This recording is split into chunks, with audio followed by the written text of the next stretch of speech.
আলহামদুলিল্লাহ আলহামদুলিল্লাহ। এখন রাত্র 11টা 10 মিনিট। পবিত্র বাইতুল্লাহ শরীফ কাবা শরীফের গিলা উপরে উঠানো হচ্ছে। আপনাদেরকে সেই দৃশ্যটা দেখানোর জন্য হঠাৎ করে মনে চাইলো, তাই আমি লাইভে চলে আসলাম। মাকাম ইব্রাহিম, এটা হলো মাকাম ইব্রাহিম।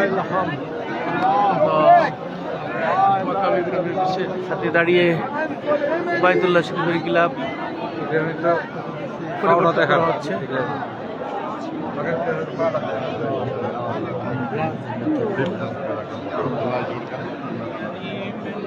ربنا آتنا في الدنيا حسنة وفي الآخرة حسنة وقنا عذاب النار.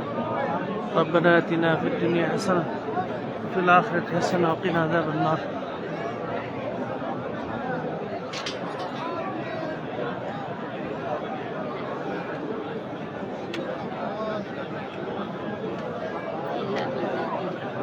سبحان الله.